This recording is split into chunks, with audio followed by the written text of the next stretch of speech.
changes a man when you see your best friend killed or wounded, or when you start killing other people. Come on! It changes every man. I'm saddened. I'm hurt. I wish it didn't have to be that way. Were you aware of how much that price would be that you would have to pay when going into the Marines? For a lot of years, I was processing my stuff by myself. I over-fitnessed and I over-alcoholed. Did you ever feel like a pawn in some guy in an office's chess game? I don't believe anybody sacrificed anything. We chose to serve. Thomas Franklin was shooting a machine gun position, and we jumped out of the vehicle and started killing dudes. When you see your brother in that sense lose their life, I mean, what is that moment like?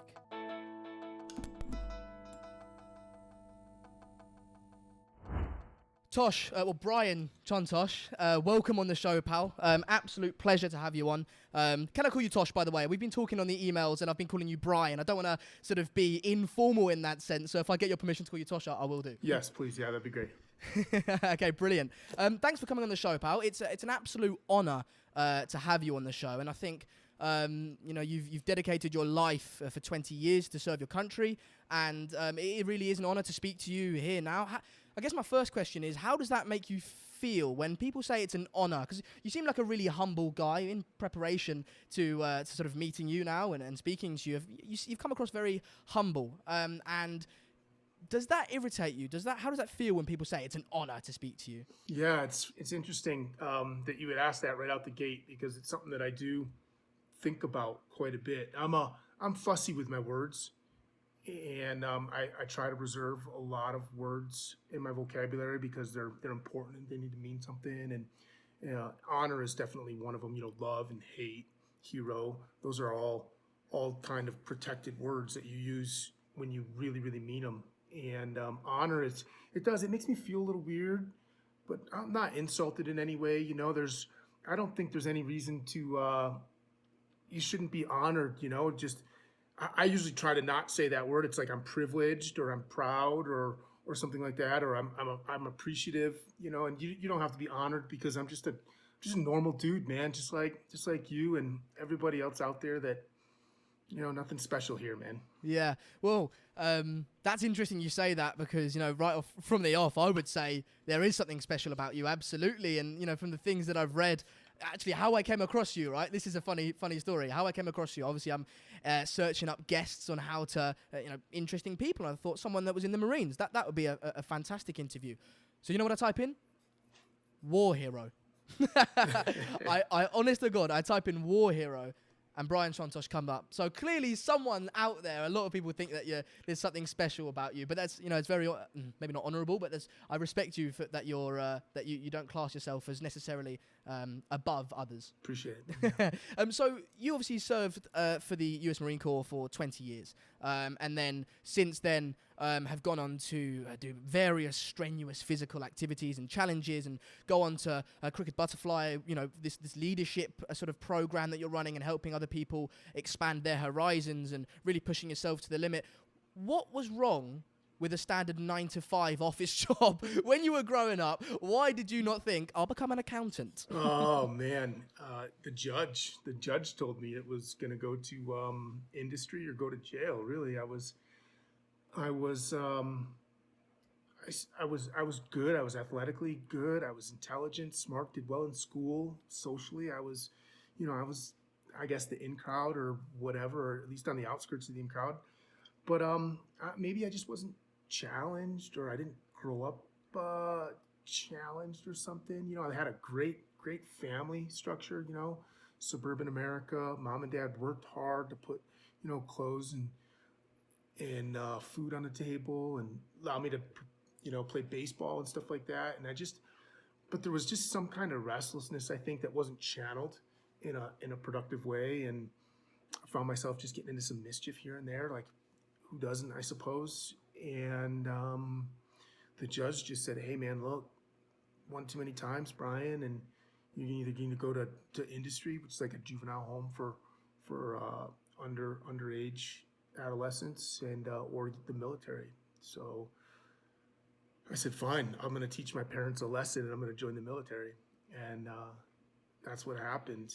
And man, I bless. It's funny because I just came into contact with Judge Steinwalks through his son about 2 weeks ago. He's asked me to speak at a leadership seminar at Fort Bliss, and I was like, "Hey, are you the judge's son by any chance?" And he's like, "I am actually." I'm like, "I'm in. I'll do it. I'll do anything for you, for your father, because he's given me, you know, a springboard to a new life." And just so ever appreciative of that. How did that feel when that decision came your way of, I don't know what your aspirations were before industry or before the Marines and that sort of life, but how did that feel when you were almost forced to go, listen, your options are now limited? How did that feel?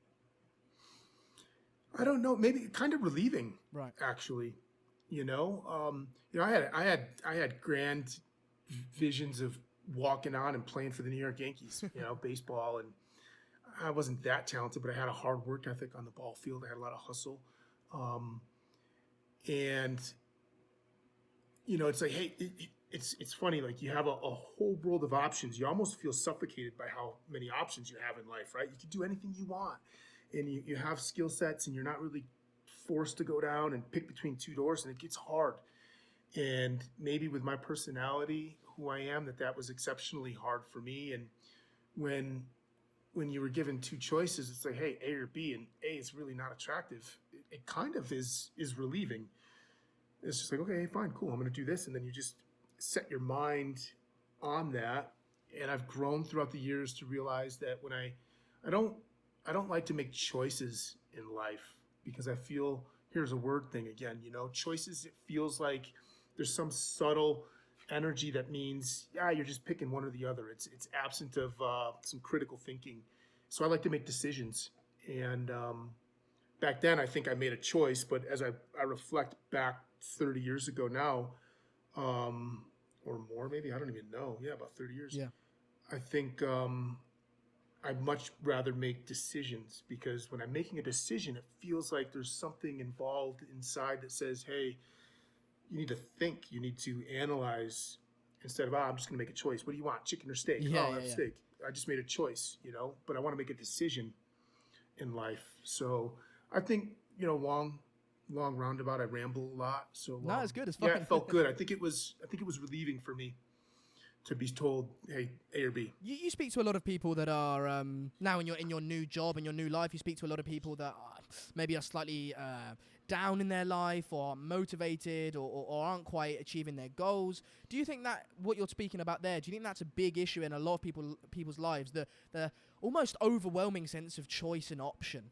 Oh, 100%. I mean, and, granted, right? Like, so, I mean, I also understand and appreciate my lot in life.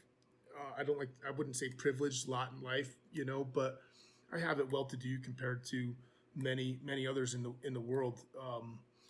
And so, but for me, given my lot in life, it is a problem for so many people that they have so many options on the table, opportunities.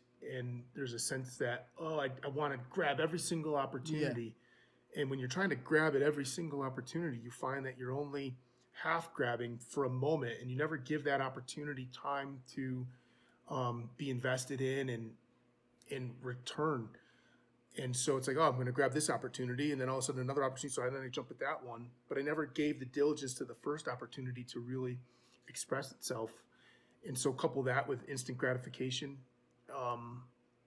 issues these days, I find it is a big problem, for a lot of people. Yeah. Do you think, what if people don't know? I mean, this is not the direction I think we'd go in straight away, but I think it's so interesting. What if people say that they don't quite know what they want to do, and so therefore they're trying to have as many fingers in as many pots as possible? What would you say to that theory? Yeah, I mean, I get it.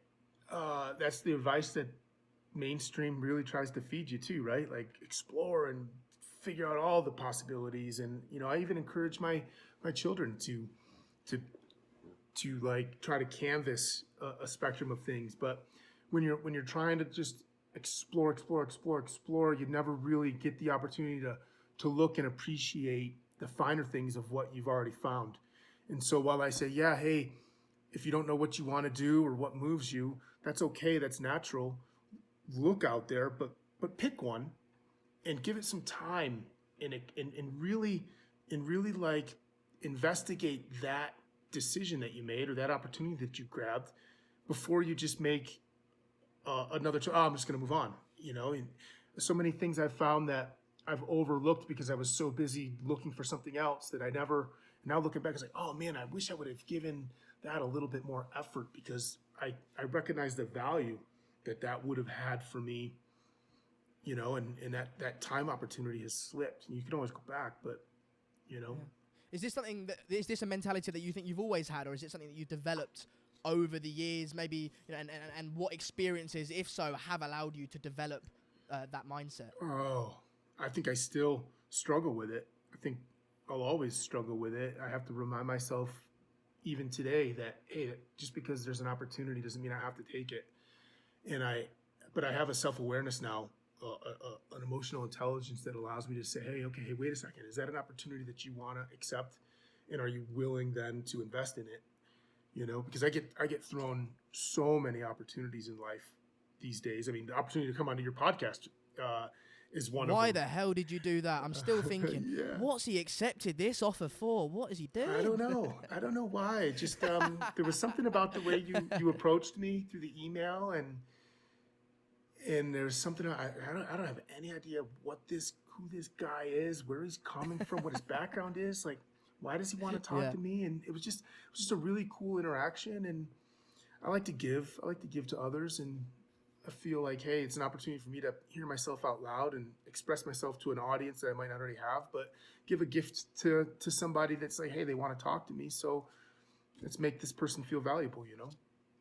Well, absolutely, you have done, and it's really appreciated because as someone who's starting out and trying to get a show off the ground, as I said to you before we started recording, it's difficult, right? And so to get the opportunity to speak to someone who has had such a fascinating life and who who is Brian Shontosh is absolutely fantastic, and it is really appreciated. So I want to say thank you before we continue. Right on. Thank you for coming on and giving me that opportunity. But if we go back to your childhood, or rather a little bit later, then the Marines, right? So this is something that has occupied a huge part of your life, and I've heard you say in the past, I'll always be a Marine. No, I'm still a Marine, right?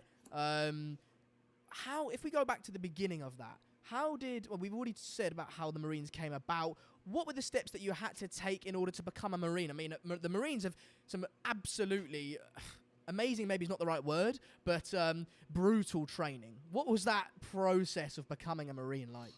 It was definitely a culture shock for me. I went to the recruiter. Air Force recruiter told me no, I was too much trouble. It wasn't what they were looking for, so I was kind of dejected walking out of his office. And the Marine Staff Sergeant Allen, he grabbed me up and said, "What's wrong?" And I was like, hey, this guy here, I'm not good enough for the Air Force. He's like, hey, let's sit down, let's talk. And what do you want to do? I was like, I don't know. I just need to be active. I want to jump out of airplanes and run around the woods or something with a gun. And he's like, I got a job for you. 9 days later, I signed on the dotted line and went home and told my parents. And I was like, whoa. And then 9 days later, I found myself at Parris Island, South Carolina, going to boot camp. And it was intense, in your face, culture shock. I mean, you don't grow up that way. And it was hard, but I was challenged, and I wanted to excel. I wanted to thrive. I don't find being mediocre fancy. And so and you're stuck there. What am I going to do? Go home and be a quitter and a failure? Or am I going to just dig in? So I was captive audience and just did really, really well. And I went through the enlisted process of boot camp. And back then you had to go to, every Marine enlisted had to go through this thing called MCT, which is Marine Combat Training. Because Marines have a saying that every Marine a rifleman. So all the enlisted Marines go through a Marine combat training. And then from there, I went to infantry officer course. Or I'm sorry, not infantry officer course, but what was it called? I don't remember what it was called. Infantry training for junior enlisted guys. And I became a enlisted guy in the infantry, was selected due to performance to go on to another school, ground defense training in security forces. So I went to another school to do that and went to Keflavik, Iceland for my first duty station, which is pretty rad, man. Right. So, I mean, I've been, as I said, I've been researching you and the Marines and everything that it takes to become one.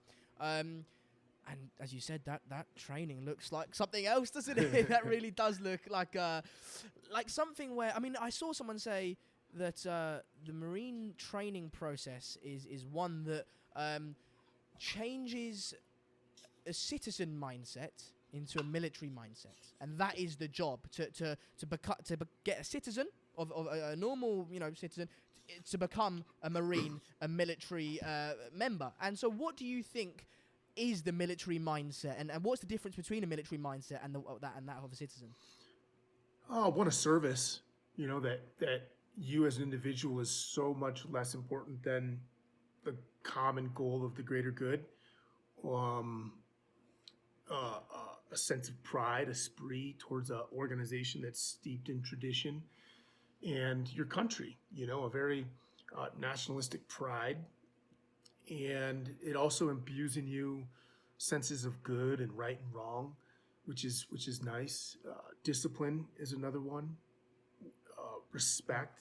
I think respect is a huge one that even to this day, it's stuck in me. I'm driven by that. It was something that I struggled with when I was a teenager growing up. Yeah, it's funny because I'm getting ready to record my podcast tomorrow night on that very issue of respect.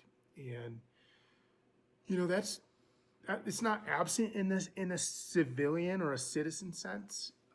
It's just much more in your face and prioritized in the military environment. And discipline. I just still remember the ditty we used to say. Discipline. When the drill instructor said discipline, all the recruits had to say, "Discipline, sir. Discipline is the instant willingness, obedience to orders, sir." And it was something that's just will always be stuck in my mind. But that was the junior enlisted training. It's interesting you say that it's something that will always be stuck in your mind, because I was thinking, that shift to happen, they basically will tell me if I'm wrong, but it feels like they almost have to break you down and then build you back up in the way that they see appropriate for a Marine, right?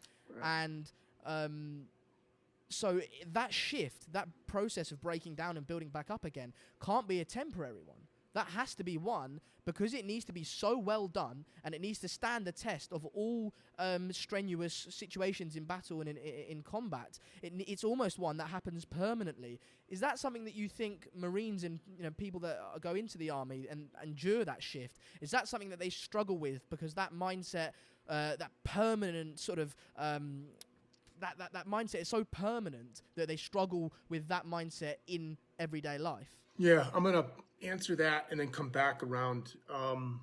It is permanent. I feel it in my blood, my veins. It's in my head. It's in my heart and soul to this day. Yet it's a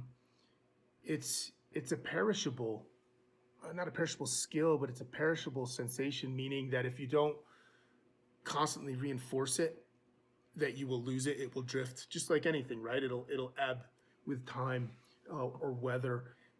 You go to boot camp and you have young men. In my time, it was not co-ed. There was a female battalion, but we didn't train. It wasn't co-ed training. So we went in, all men from all walks of life, affluent, well-to-do, middle class, poor, blacks, whites, Hispanics, different religions, you name it, just all different, even microcultures inside of what we have is considered like an American culture, So a tremendous amount of diversity in your platoon at boot camp. And what they need to do is they need to strip all of that identity from you, because they're trying to anneal a whole instead of a group of individuals. So they strip all that. They break you down physically, mentally, emotionally. And How do they do that? Physical fitness, through discipline, drills, education, trying to invite you to believe in traditions. The Marine Corps is really, really special on how they pride themselves in tradition, so that they give you something to aspire towards, which is really neat. And they break you down, and they put you in these situations where you just have to rely on each other. You know, I call it group therapy, but it's really like punishment. You know, punish the whole because of an individual, and they train a group mindset, and then they start to build you back up, and they give you skills and continue to educate and continue to reinforce a lot of the positives and what you want to be. You know, what an ideal looks like, and your quest towards trying to reach that. And so that's what they do, and they have to. So then when you come out, you have one thing in common, is that you're all United States Marines. That Eagle, Globe, and Anchor that you wear on your chest is something that all Marines that survive boot camp have and share in common forever. And so it's kind of the process. I'm assuming really all military services to whatever degrees do the same thing, you know, in different ways. But you know, the Marines, I'm probably biased, but you know that training pipeline in the initial stages is pretty intense. Yeah, I've heard that. I've heard that, and I've seen that sort of third hand through my TV screen. Luckily, right? And I heard them say the Marines is like no other military organization. It's really something of itself. Is that something you would agree with? And if so, how could you expand on that slightly? Yeah, I would agree to a degree. You know, I think all military services, whatever they are, they share the hardship because of their mission, right? So the training protocols that lead you through the pipeline are going to be relative to whatever branch of service based off of their overarching mission as a service entity. You know, but there's some phenomenal. Well, you could look at the Korean Rock Marines. Like their boot camp, I would say, is even more rigorous. It's very, very physical. It borderlines, if not crosses that threshold of abusive, right? And you know, so there's many other military pipelines that are maybe more intense on those degrees physically or whatever because they're abusive. I feel like the Marine Corps really I don't know where it's at today, but at least when I went through, and maybe everybody, whatever era they go through, is biased, but really had a really nice balance of walking that threshold of being abusive, both emotionally and physically, psychologically, and just staying on the side of right, you know, instead of overdoing it. And they really try to, while they're trying to break you down and create a group mindset mentality, they still try to recognize like individuals have value as human beings, like in worth, and you are an important part of the organization as a person. And we had a really nice, I mean, we were right there. So, you know, it's intense for sure. You know, the French Foreign Legion, it's no joke to go through the French Foreign Legion. You know, the British, the SAS, they have, I mean, those guys have some pretty intense training themselves. You know, you look at BUDS, Navy SEALs. I mean, so there's plenty of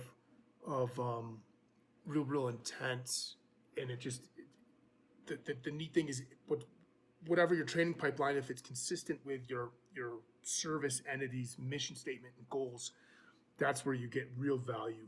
You know, and I'm a big fan of consistency and being relevant.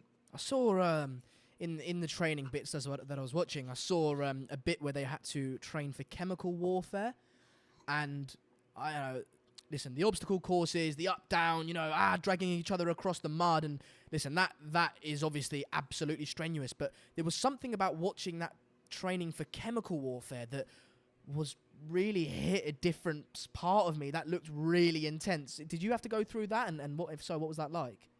Yeah, every Marine goes through the NBC, nuclear, biological, chemical. I think they even have a new acronym for it, NBCR or something for radiological. I don't know, but yeah, you put the gas mask on, and they artificiate a sensation of fear and uncertainty to you to see how you're going to manage under that type of stress and duress. They threw chemical agents at us and to build up your confidence in your protective gear. And then they would expose you to chemical agents, just CS gas, nothing lethal, so that you could feel the effects of it, the eyes burning, the throat, the nose, the inability to breathe, the vomiting, stuff like that. But yeah, it always has a little spooky, when people say, hey, we're going to do some NBC training, it has a little spooky feel to it. Oh man, it's scary stuff, man. You seem quite relaxed about it. Like you seem like, yeah, that wasn't nice, but you know, that's just one of the things that I did. Like if that was me, I'd be like, maybe I'm not as physically and mentally tough as you are, but I'd be like, bloody hell, that was difficult. Like was it not that much of a challenge, or was it just something that you've become hardened to? Yeah, once you climb a mountain, you've been to the top of it. The next time you look at the mountain, it doesn't feel as intimidating, right? So I've just had that mountain thrown at me and climbed it a bunch of different times, a bunch of different environments and training and in real life. So it doesn't, you become trained to it. I mean, that's the whole value of experience, right? Yeah. How much of the Marines is mental and how much of it's physical? Pick a number, man. It's all mental, and even the physical is mental too, right? Like Yeah. the physical is physical, but every endeavor of something that's physical has something mental to it as well, right? Like the mental toughness piece to it, whether it's physical or not, but physical always has a mental component to it. In regards to then the Marines, and as you said, the objective and the core sort of values of the Marines, finally on that sort of training section of it, when was the first time that you heard Semper Fidelis? Maybe that my pronunciation is wrong on that, but when was the first time you heard that phrase, and how important is that to you and your sort of Marine colleagues? Yeah, that's our standard motto, right? Semper Fidelis, always faithful, always faithful. And you come across a Marine, and that's the go-to traditional greeting, salutation, like hey Semper Fi, or your goodbyes. It's like hey Semper Fi Mac. Like it's super special. That's what you say to other Marines, and it means something very, very special. And what it means, you're introduced at right from the beginning at boot camp, and we weren't even allowed to say it. It was something Really? that you had to earn to be able to say. Like until you graduated, you weren't allowed to say Semper Fi or Semper Fidelis, and so it became very, very special. You know, Yeah. and I think my appreciation for those two words, that phrase, has grown and evolved and has become so much more robust and mature over the years that it's a really cool. It's much more than just always faithful. Like always faithful to what? Yeah. You know?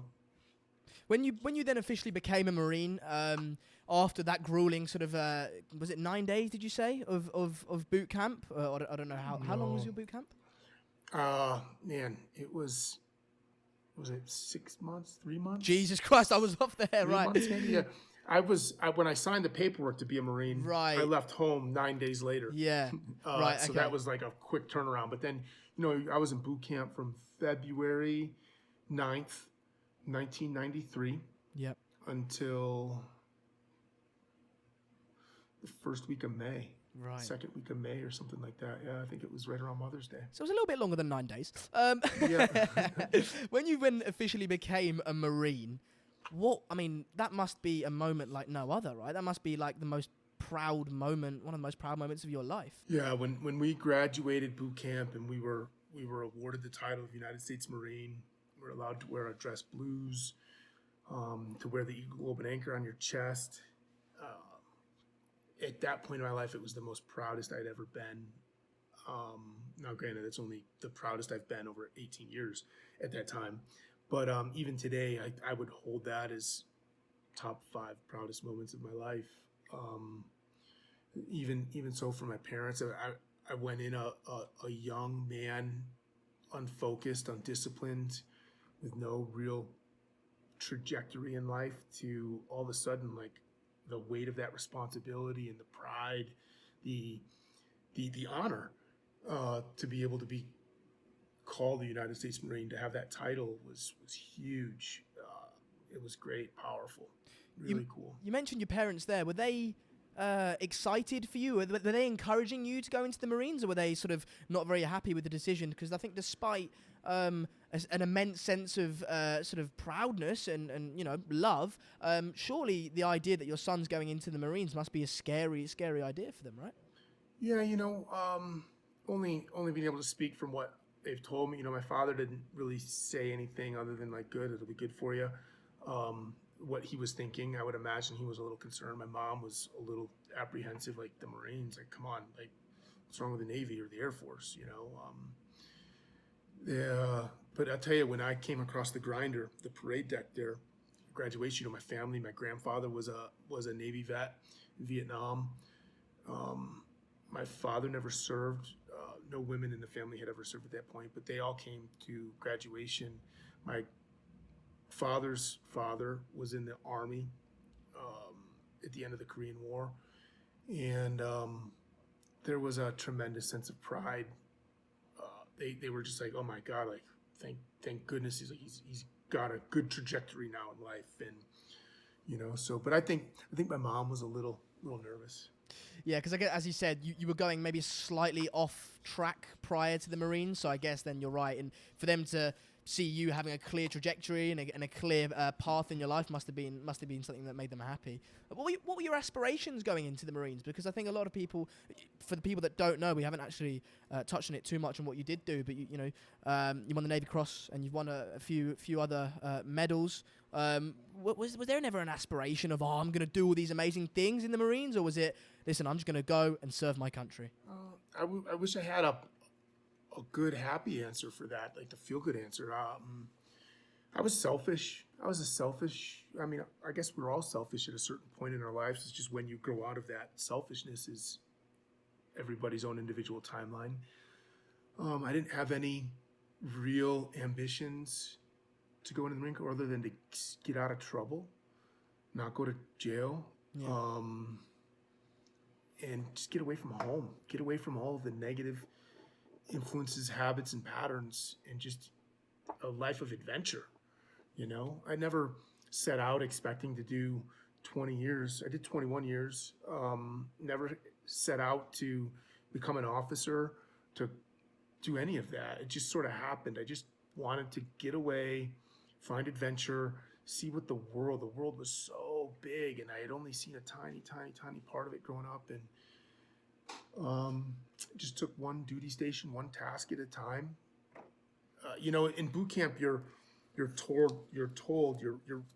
regaled with all these stories of these veterans, of these heroes, these guys that served in World War I, World War II, you know, Vietnam, Korea, and you're just read all these citations of their exploits and their accomplishments. It'd be lying if it wasn't like, oh man, I wanna be able to test my skills. I want to be able to put my training to the actual test to see if I really am a man. There's always that. There was that for me. I would suppose that it's competition for most. Yeah, everybody wants to be tested at the time of ultimate, go to battle. How naive that thought is now, being able to say that after the fact. But yeah, I wanted to be put to the test. I wanted to see combat.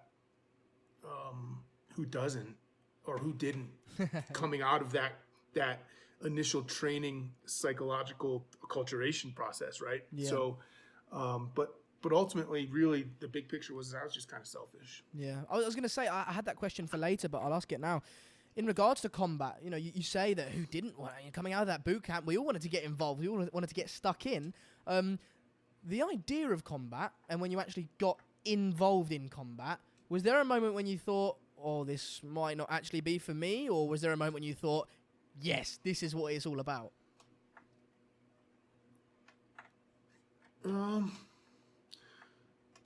I matured a lot through the different experiences that I've had. You know, as an enlisted guy, we went to Africa, and I saw and it was exciting. We're going to do a real world contingency. We're going to be faced with this adversity. Who wants to be a rugby player and just go to practice 5 days a week and never play a game, never play in the game? You know what I mean? Life of training like this. You want to put your skills to the test. And so we found ourselves spooling up and heading to Liberia. It was in the middle of a civil war. We needed to defend the British and the U.S. embassies there. Thanks for that. A sense of excitement. Yeah, you're welcome. A sense of excitement, apprehension, nervousness, but like, yeah, we're gonna finally do it. We're gonna go. And I had a defining moment. 20 years old. My daughter had just been born. I hadn't never met her yet. Sarah Lissy, my oldest daughter. I was on deployment. I was in the middle of the ocean when she was born, and 20 years old, not even allowed to drink alcohol yet. And we're in the embassy, and we're standing there, and there's gunfight going on. And I just remember, like, I was on post with Lance Corporal Yeager, and we're talking about, oh, I wonder how many ribbons we're going to get out of this deployment, and then are we going to get our combat action ribbon? Are we going to get, be able to get a Purple Heart if we get wounded? And just young, immature, naive. And I remember we stood up in the post, and we started waving our helmets. Hey, shoot over here! Oh my god! And it was so stupid. And when a couple bullets, rounds, came across, and you hear the snap of the crack, it was super sobering. Yeah. And probably about an hour later from that, down on the other side of the compound, Sergeant Henley got shot. And it was just like, hey, what the fuck are we thinking? Yeah. And so that was a very sobering moment for me right out the gate. After that deployment, I was selected to go into a commissioning program to become an officer. And so I went through a training pipeline to become an officer, and went through officers school, came an infantry officer again, and fast forward a bunch of more years, another 7 or 8 years, we find ourselves in Kuwait, getting ready to go off on Operation Iraqi Freedom. And I was blessed with that previous experience back in 96, I think it was 95, 96. It stuck with me, and I was like, yeah, hey, like, cool, we're going to war now. Yeah. Not just a little conflict, we're going to war. And we're going to do something, and we're going to rid the world of an evil enterprise, whether or not there's other Motivations. reasons for us going there, right? Like for oil or Yep. for whatever. Who cares what those stories were? But like, there was no doubt that Saddam Hussein was an evil person and doing terrible atrocities to a lot of people, and we were going to make the world a better place. So there was a really cool sensation with that, and we're going to go to war. Like, this is it. Like, we've got tanks and Yeah. armor and missiles and rockets and grenades and artillery. This is big. I was able to be balanced a little bit because of that moment I had in Liberia, Africa. And Do you think if you didn't have that moment, you would be ill prepared for Operation Iraqi Freedom? not ill prepared, because we were well prepared. Everybody was well prepared, but I probably would have had a little bit less evolved thoughts on what war was going to be all about, and it was exceptionally sobering when we crossed into Iraq through the berms. We're taking, indirect fire. We went like 8 hours early, crossed the berm because whatever reasons, and we come into contact, and like all of a sudden when you're in that first firefight, it becomes very, very real. And then obviously when you take your first rounds of casualties, it gets very, very personal. Yeah. And it takes on a whole different sense. It's no longer a game then, I guess. No, not that it ever was a game, but it was no longer trivial or did it have that buzz still, or was it no, this is now absolutely serious. People are, getting injured and losing their lives. We need to focus here. Yeah, different. I think different people processed it differently. Our team, for the most part, the group of men that I was with, the majority processed it very, very well. Like, okay, hey, it's on. This is for real, and we're still excited. This is still exciting. This is still cool, which is not the right word. I get what you mean. That's, and you just went headlong, and then you get in the groove, and then you're just dealing with it, and you're winning and winning and winning and getting good at it, and it becomes your routine. It becomes your reality, your only thing in life at this point. Nothing else mattered except for engagement with the enemy. And then if you weren't engaged with the enemy, looking for the enemy to get engaged, and we were so mission focused on that. Other guys, even a couple in our unit, they didn't process it that way so well. And it took when casualties started happening, it changes a man when you when you see your best friend killed or wounded, or when you start killing other people, it changes every man. And some people just deal with it a little differently than others across the Yeah, spectrum. I mean, on that note, when you saw, you said your best friend there. I don't know if that was a personal example, but your colleagues and they're brothers around you, right? Because you're going to war with these guys, and they're either going to protect your life or you're going to protect their life and save their life. So I guess they are brothers at that point. When you see, your brother in that sense lose their life, I mean, what is that moment like? It's horrible. Doc Johnson was the first guy in our unit to die. He was hit by an RPG, killed instantly, blown out of the vehicle. Corporal Quintero had shrapnel, partially eviscerate him, ripped through his guts. Yeah, he's alive today, doing well. He retires in the fall, actually, which is super cool.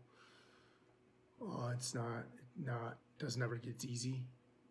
It always weighs on you. Just when it weighs on you, comes and goes at different times. I mean, a lot of soldiers struggle from mental health issues after, or maybe even during. I mean, I don't know. You can talk on that, but after, especially coming out of the armed forces, do you think moments like this? I mean, what are the effects of moments like this long term on a soldier's mind? Yeah, I mean, there's effects, there's issues. One of the things that you can do to mitigate the negative effects is to fight with an honest heart and being honorable in the manner in which you wage combat, right? Like that allows you to be able to process your experiences better when you know, like, hey, I did my best, I was doing what I was told, I was honorable, it was business, it wasn't personal. I was courageous to the extent that I tried as hard as I could to be as courageous as I could be, and that helps you deal with processing afterwards.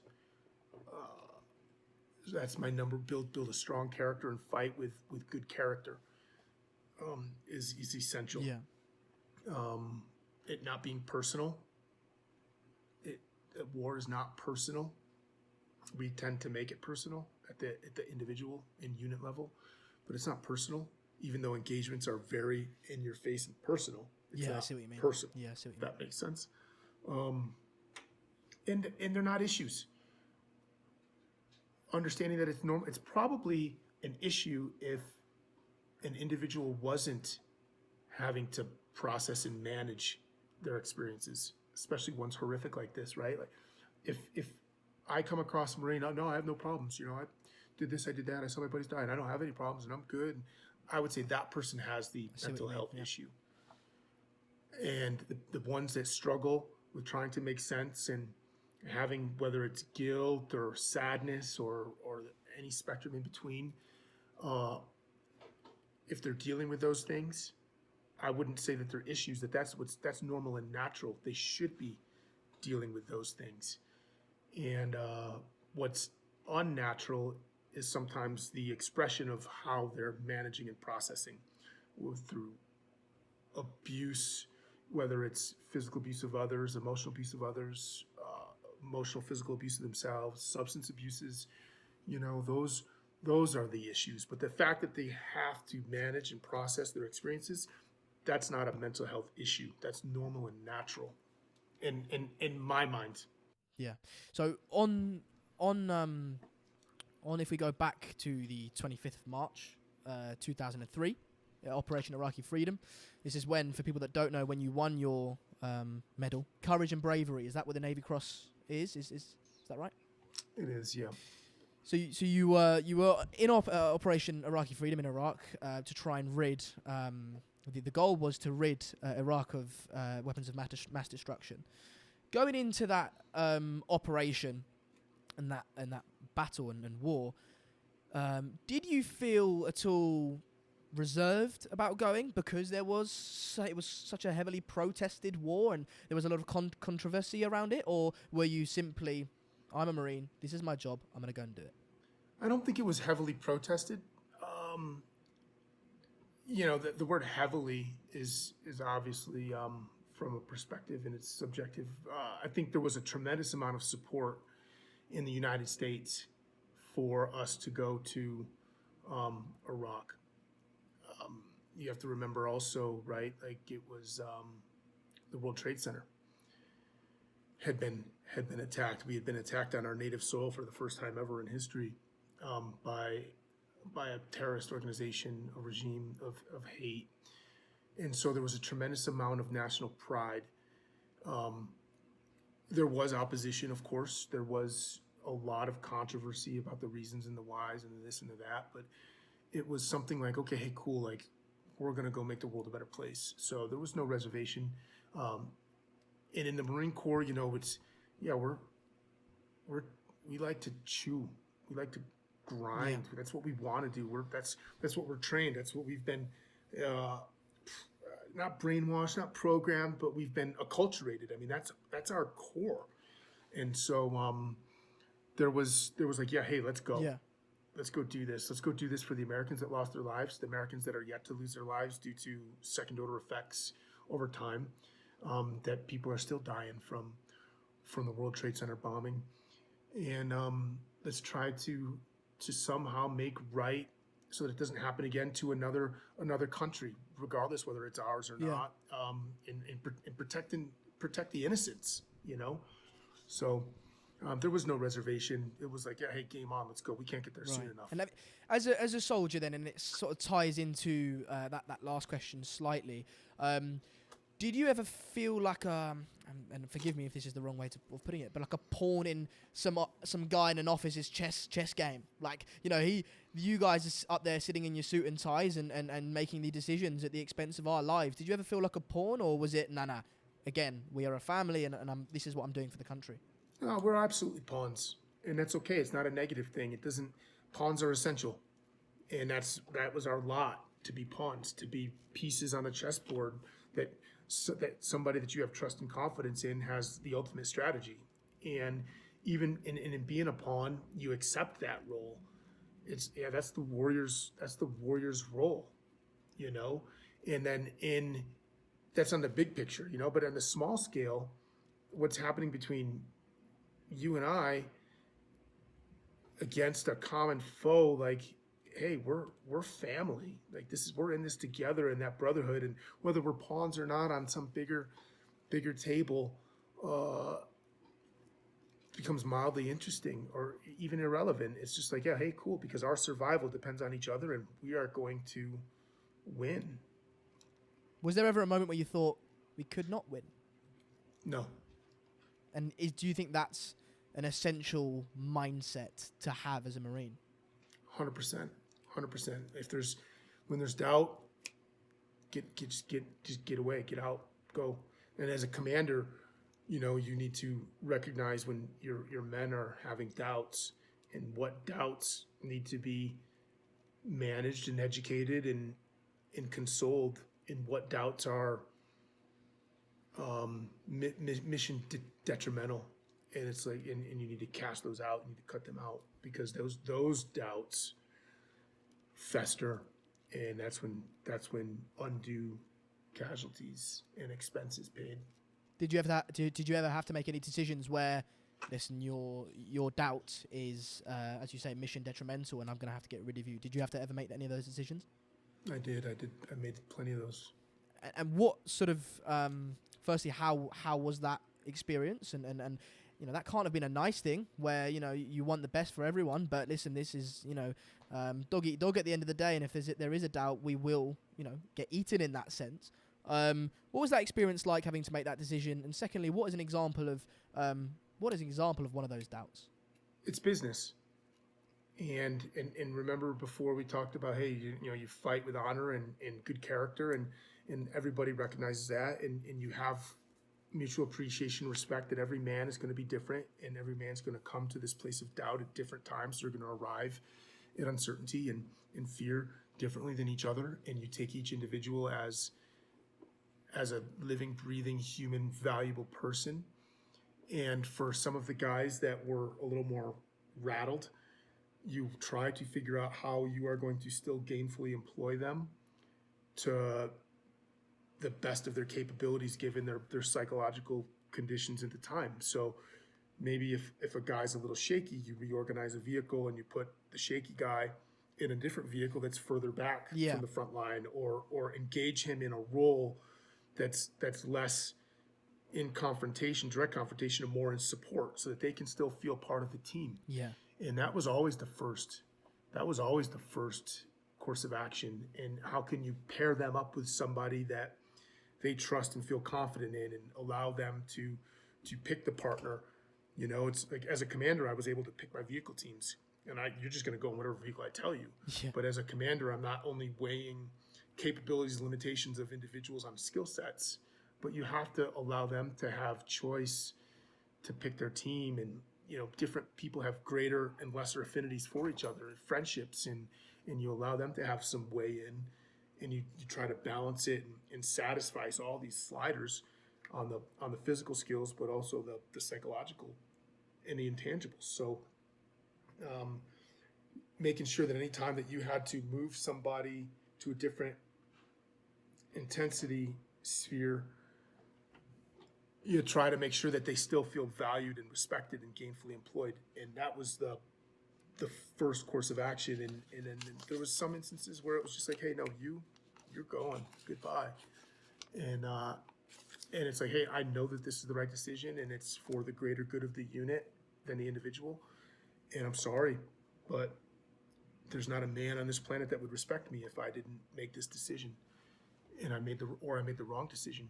And so you pack your shit and go home, or go back to the rear. Do you think you ever made a wrong decision? Like you've got it and gone, maybe that wasn't the right decision? I would say I never made a wrong decision. I could have made better decisions. And what I mean by that, I'm not trying to play funny with words. The way I process decisions have responsibilities and obligations after the decision. So decisions were never just a make them and leave them. You always followed up on them, or tried to support that decision so that it would be the best decision possible given that set of circumstances and time and information. And so I would say, yeah, maybe I could have made a couple better decisions, or a lot of better decisions, or every decision I made could have been tweaked or finessed to be better.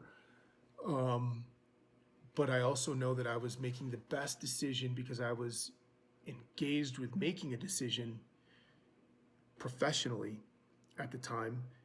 And so it's very hard. You can't do it, right? Like, so here I am 15, 16 years later, and then I'm going to second guess the decisions I made, but I'm 100% removed from any stigma of emotion, sensation, circumstance from the environment at that given moment in time when the decision was made. So I'm well rested, I'm comfortable, I'm healthy, I've got information that I didn't have back then, you know, so it's easy to second guess those decisions.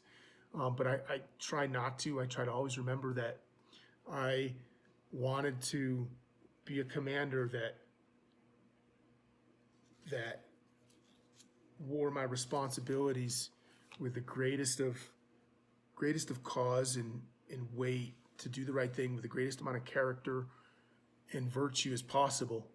And so that's how, you know, that also, it kind of dovetails into something we talked about maybe 20 minutes ago, but just sure I could have done a couple things different, or a lot of things different, but I didn't, and I'm okay with that. Yeah. Going back to that day then, when you did win the Navy Cross, because I think that is, I mean, your career goes over a 20 years, right? So I absolutely don't want to narrow it down to this one day, but I think it is a day of note to yourself and your career.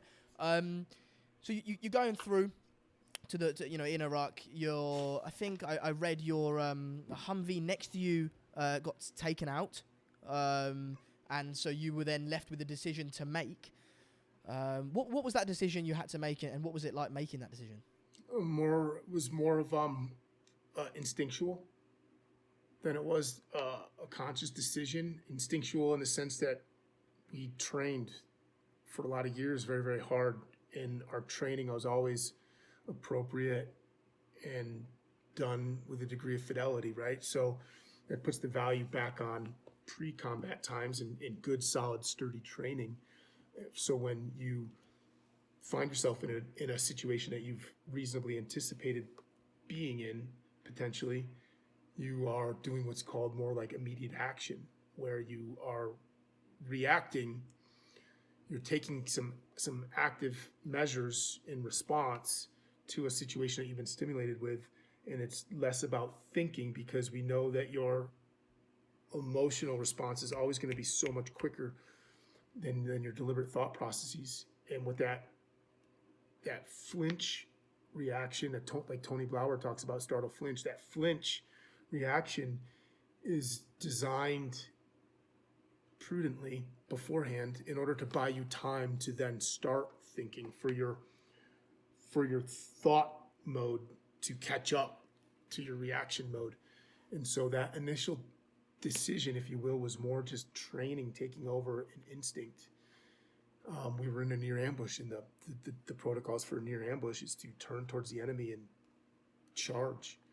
And so that's what we did. And then that buys you time. It minimizes the amount of casualties that you potentially will take, and it gets you into the enemy's knickers, I guess you would say, to put the initiative back in your favor, to start then actively influencing and taking ownership of the situation instead of just being a victim. Yeah. What happened then?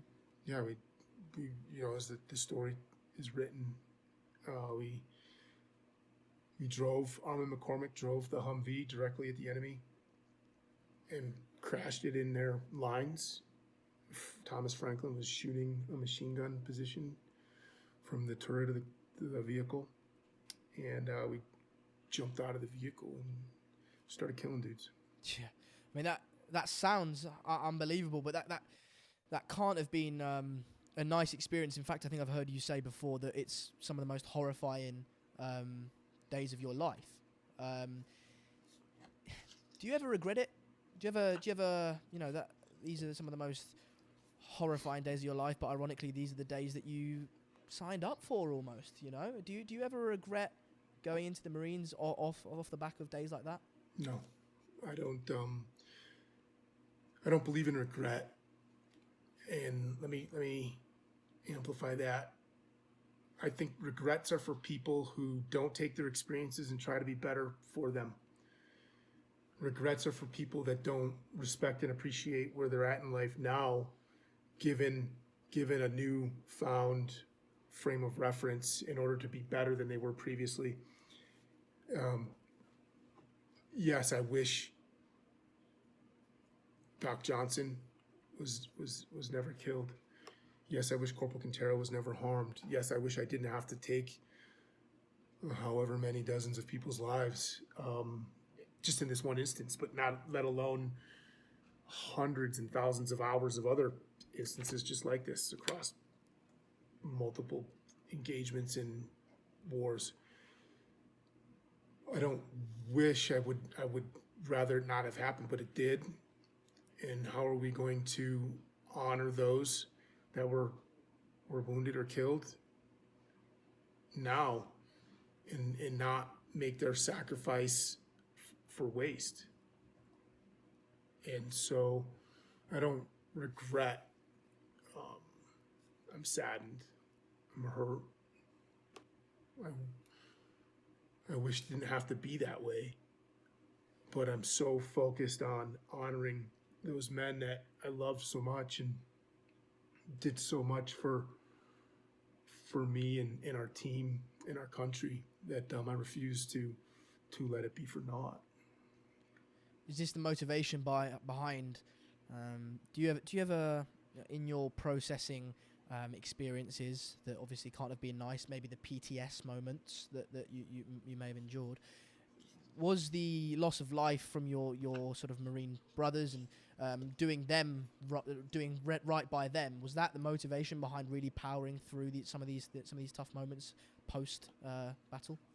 It's more of a promise for life, regardless whether I'm facing hardship or not. Really, I wouldn't say that it's a specific tagline on my collar that says I need to win here. because of this guy or because of that situation. It's more of a ethereal type of undercurrent through who I am today.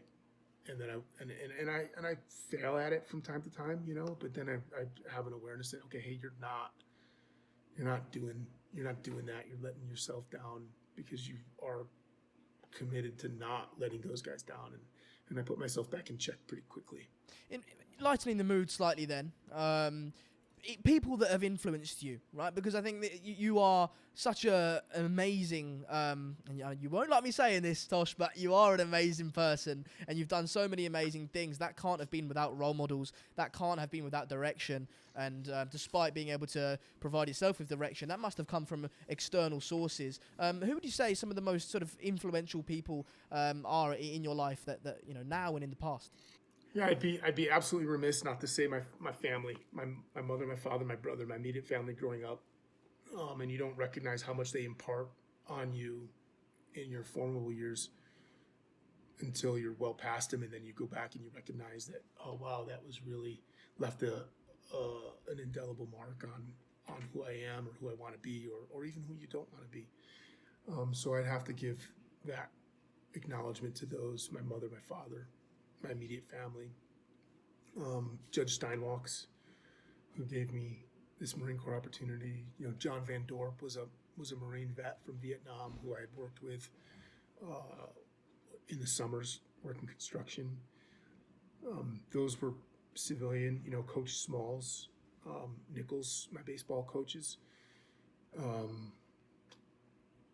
Man, there's another gentleman too. He always used to say the word top shelf, and I use it all the time. Top shelf, top shelf. He was a coach of mine, and I want to remember his name.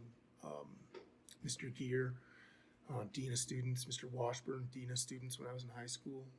I spent a lot of time in the dean's office, and those two gentlemen had a very amazing way to connect with a young man who's struggling to find an identity during his high school years. And had they have been any different in the way that they interacted with me, I wouldn't have had even half the ability to start on a mindset like I have now. You know, my Marine Corps career, so many, you know, you have to give credit and acknowledge your drill instructors. I mean, they're the ones at boot camp that just they did the dirty work. And Yeah, when I was watching that documentary on the Marines, dude, the drill instructors look like something else. You know, you say you have to give them credit, but you must have hated them at one point, right? Yeah, you know, I never did. What's funny is I never really did. I'd be mad or frustrated with them, but I never really. They were good. They were great. Brookshire, Durfee, Hendricks, Galen. They were great. Adams. Yeah, I remember their names. If I had $100 million today, I'd give them all. I'd give it all to them. Really? Yeah, you have to. I would have to. Maybe I keep a couple $100. But, Why is that? So why do you think that your drill instructors? By the way, for the people that don't know watching, drill instructors are the people through your boot camp that drill you down to the ground, right? They are basically the people that, as we said before, break you down and then build you back up. Is that right? Yeah, 100%. They are with you 24 hours a day for your entire time at boot camp. They're in your dreams, man. They're in your mind. They're still with you. You don't want to, and you know, really those names that I said now, there's more than I'm missing, I'm sure, but like they come to mind right now, and no insult to anybody else, and just they really set the foundation from which any other influential person in my life, then like if it hadn't been for them setting the foundation, the other influencers in my life wouldn't have been able to build such a strong structure. You know, Sergeant Mosier, First Sergeant Suanoa, Major Chase. You know, I've heard you talk about Pat Malay. Pat Malay is the most significant guy in my life today that stands out. He was my commander after we finished OIF 1 and we moved into SASO operations in Ad Diwania, security and stability operations. Because we fought the war. When the war was over, we stayed for another 7 months in Iraq. he became our commander, and there's something very, very special about him. And then he took us over as my battalion commander when I was a company commander for Fallujah, when we fought Fallujah. Operation Phantom And Fury. at Operation Phantom Fury, Al Fajr, New Dawn.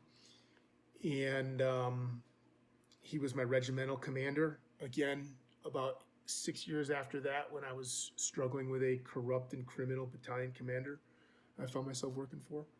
And he's in my life today.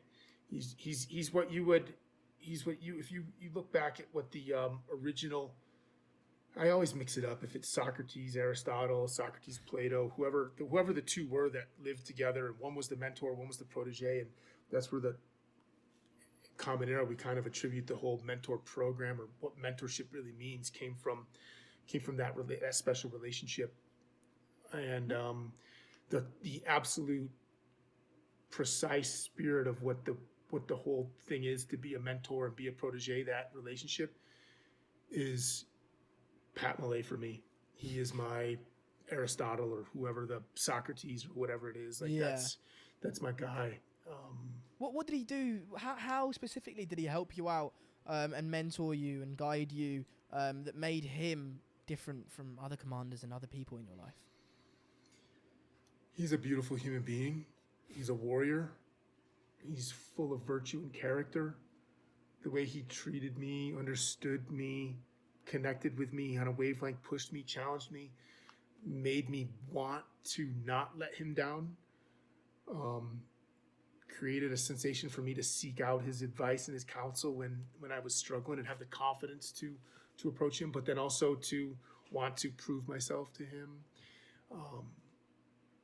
He's just a great, great man that resonates with my wavelength. You know, there's tons of great men out there that I just don't connect with. They're just not my style, or I'm not their style. And he and I connect, you know, and we've shared some absolutely wild, incredible times with each other in combat, and you'll never be able to replicate that bond or artificial, make an artificial bond that comes anywhere near that.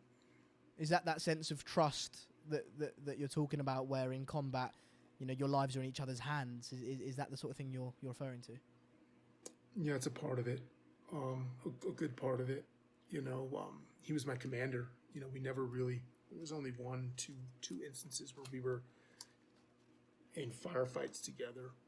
You know, he was well above me in echelon on the battlefield. He would be one of the dudes that are moving. I would consider myself in Fallujah to be more of a rook than a pawn. I got you. I get you. Yeah. And so he would be the guy that was moving the rooks and the bishops and the pawns. Right. Okay. So in Operation Phantom Fury in Fallujah, then that was would you say that was more intense than Operation Iraqi Freedom, or was that sort of less or equal? Thousand times more intense, visceral. Fallujah was the most intense of anything I've ever experienced, and for not only an amplitude but a duration of consistency.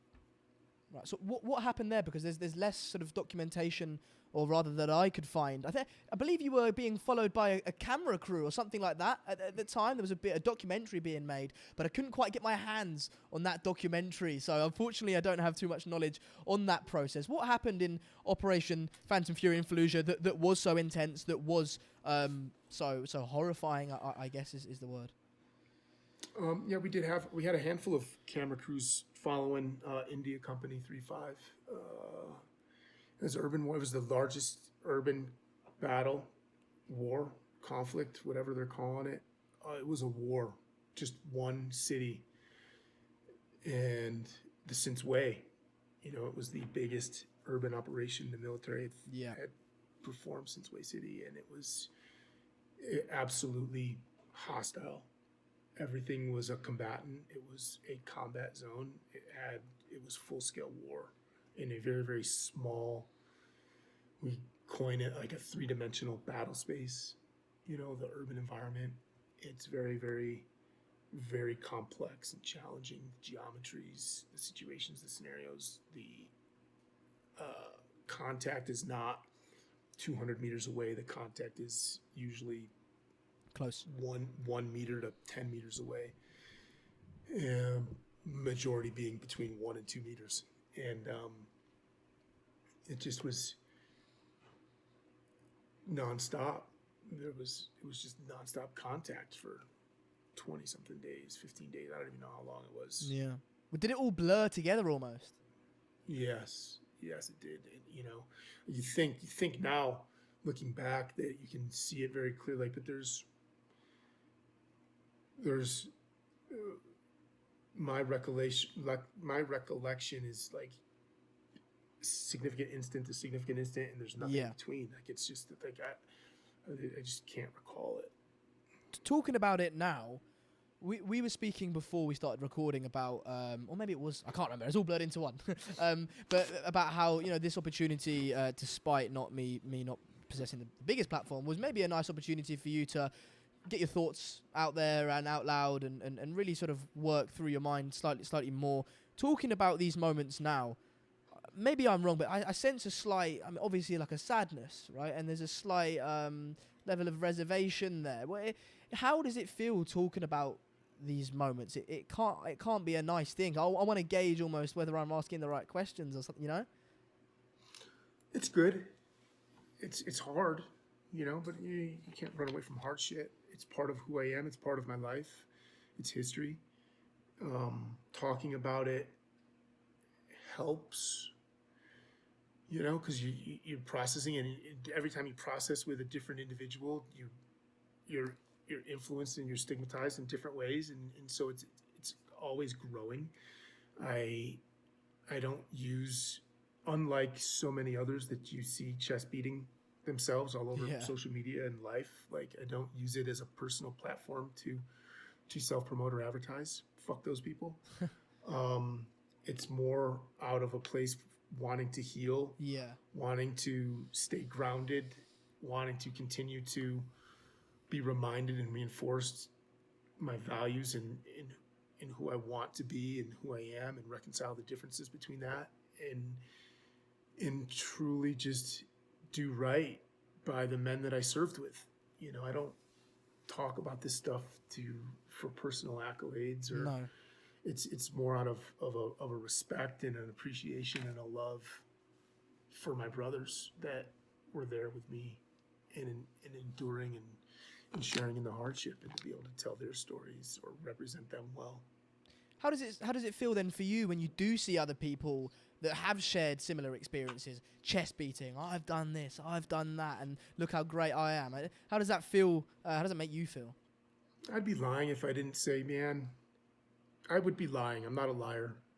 I try not to be a liar. If I didn't say like, hey, it does upset me and I take it a little personal, like I could be doing that.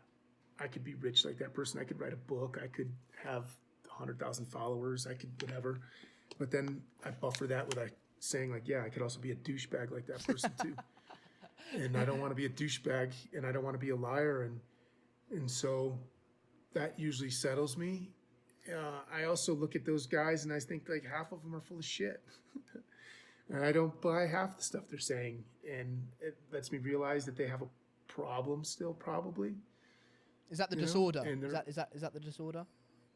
Yeah, whether it's a personality disorder or if it's a scenario disorder or something, maybe a more of a conversation for a psychologist. But personally, I have a problem with it. And I also know that that's not fair to them. That's not fair to them either. And so I'm just wired a different way. Like people say, oh, you're so humble. And I feel like, man, I don't feel humble. I just feel honest. I feel authentic. I do like the attention. I do like attention. Who doesn't like to be like slapped on the back or their hand shaken or recognized? Like I do have that feeling, but I also don't want it either. And so I don't know, it's not fair for me to be judgmental on them. Some of them I can be, but for the most part, it's just like, hey, I'm just different. I'm just wired with a different personality. And it's okay. It doesn't make them a bad person. It doesn't make me a better person. It's just we're just different in the way we want to leverage our experiences. In your time in the military, then, I think it's interesting that there's so many sacrifices made by people that go into the armed forces. Their life can be one of them. Their mental health can often be one of them. And I think one that we haven't touched on yet is your relationships with your family and relationships with your just sort of personal life, right? So did your family suffer from you being in the Marines, or was there any sort of detriment to your relationship there? And you mentioned that you had children and that you had a baby when you were in defending the English embassy. Well, how did that come? How did that come about? No details, but how did that come about in regards to, like, you know, meeting a woman and getting into that relationship? Surely that's difficult when you're at war. Yeah, it comes at expenses, right? If you change. When you go to war, you come back, you're different. You have to go through things. And, you know, I had a marriage that didn't last. My transition, you know, I got divorced, and it's not cool. I feel bad for my children, you know, but also, who knows, you know, no regrets. You just try to do it with the greatest amount of honor possible. But it does, you know, there's expenses paid. I protect words. I don't believe anybody sacrificed anything. You were given an opportunity to serve. You chose to serve. We weren't drafted. We chose to serve. Whether your choice to serve was self-serving or for the ambitions of a greater good and a cause, a purpose, a country, or whatever, doesn't matter. We made the choice. Nobody was forced to serve. I was given a choice. I made a decision to serve, and it was for selfish reasons. I didn't sacrifice anything. Sacrifice would be giving something up with nothing in return.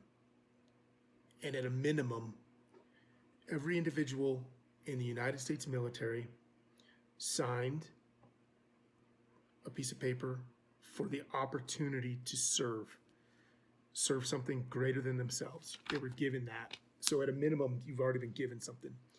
Last time I checked, I was paid well. I was trained, I was educated, I was given an opportunity to mature, see the world. I was compensated very, very handsomely for the work. I know this will sit hard with people that have lost sons or daughters or husbands or wives, but they didn't make the sacrifice.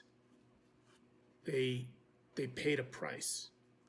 They paid a price, and the price that they paid was astronomical compared to the price that I paid. But I don't believe anybody sacrificed anything. They chose. They made a decision to pay a price, or that a price could be exacted upon them. And so I'm very careful about that, and I know it's not the common narrative, and nobody wants to say that, and yeah, people can be upset with me, but that's how I process it. And it's not meant to be an insult. I didn't sacrifice. A marriage of mine wasn't sacrificed. I lost it. I gave it up. I paid a price, and I'll wear that responsibility on my shoulders, and I'll try to make the most of it. You know, so yeah, everybody pays a different price who serves. Were you aware of how much that price would be that you would have to pay when going into the Marines? Were you aware that your marriage and that, you know, these things would have to be paid for in order to go to the Marines, or were you a little bit naive at that time and unaware? I don't think you don't go into a marriage not with the expectation of it lasting forever, right? So I never assumed that I would pay that price, and I don't blame the Marine Corps for paying it, for making me pay it. They didn't make me pay it. War didn't make me pay it. I paid it. I chose to pay it. I gave it up.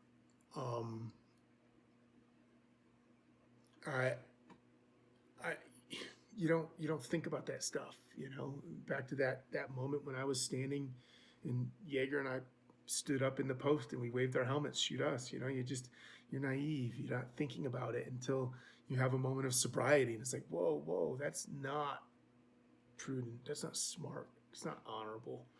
And so we're just humans, just trying to do the best we possibly can, and just take ownership. don't call it a sacrifice when it wasn't. You got an awful lot in return for it. Maybe you got less than others. Maybe you had to pay more than others. Don't know, but I think it's a very positive and productive perspective or mindset to have to go through life healthy and to be able to process the experiences that we've experienced and be stronger and better for yourself and your family and for the world.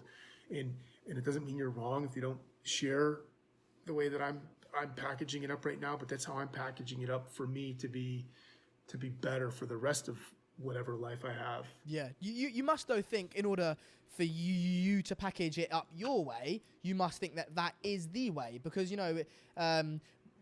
well, this is slightly separate, but you must surely think that your ideas are the way to live, or do you see it as slightly more subjective and that there's each to their own? It's a way to live. It's a good way to live. I think it is subjective for sure, but I think it's a valid theory that many could benefit from, not all. And I mean, that's why I started my businesses. That's why I started our nonprofit, to be able to offer this as a way of thinking, and educate people and share people the way that I think and process. And if they choose to subscribe to that, then they will. And if it does them better for themselves, does them justice and helps them, then take it. That's why I want to do it. And if it doesn't, and it doesn't resonate or click, or you're finding it is, hey, no hard feelings. I'm not right, but I damn well ain't wrong. So there's room for various perspectives in life, and we're tolerant. I mean, that's the foundation of tolerance. I mean, you're gonna get me all political now with what's wrong with the world today, but it's just like, hey, I'm just offering. You can buy the magazine, you can read the article, you could buy a year subscription, you could, buy a lifetime membership. It doesn't matter to me. I'm just offering it, Yeah. What do you do now, and what is the process of your business that you've set up? Well, I'm constantly, what I do really for myself, I constantly try to challenge myself. Yeah. To validate what I think I know, or to disprove it and then recalibrate it. I try to constantly push myself through physical endeavors and in psychological, emotional endeavors to be better, to challenge, to help make meaning, to grow. I started a business called Crooked Butterfly Ranch that is a leadership business through experiential learning. We leverage nature to provide experiences and challenges for people that in a platform for me to express my beliefs in the way that my mindset works and share that with others. And we do it through using nature and physical events there. Experiences help shape things for you to draw and make meaning from. So I started that business. It's for individuals, teams, small teams, athletes, moms, dads, kids getting ready to be adults or go into the military. It's businesses. I just want to share.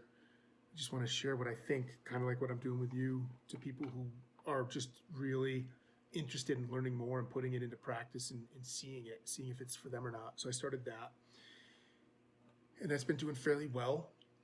And then I was encouraged by Bill Henniger from Rogue Fitness to do something for veterans specifically. He's a veteran. He's an Air Force veteran. And he's like, hey, I love what you're doing. I want to help support you do it, but you have to start a nonprofit to do it and focus on veterans. So we launched a veteran nonprofit called Big Fish Foundation this year to take what I'm doing and how I process my experiences, the highs and the lows, the hardships, and create something for veterans to be able to heal, manage, understand, and grow from. So that's the two things I have going on now: a Crooked Butterfly Ranch leadership, entrepreneurial endeavor, and then the Big Fish Foundation, which is a nonprofit veterans organization to really prehab against suicide.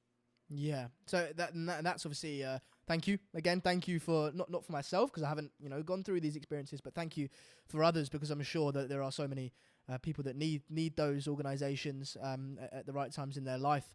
On the mental health side of things, it's a tough one. We see a lot of suicides amongst sort of former military people. When you came out of the military, did you go to any organizations and get any help for that, or was it a process of self sort of reflection and self processing? I didn't go anywhere right away. I really didn't transition out of the military like I was supposed to. I just didn't show up to work Monday.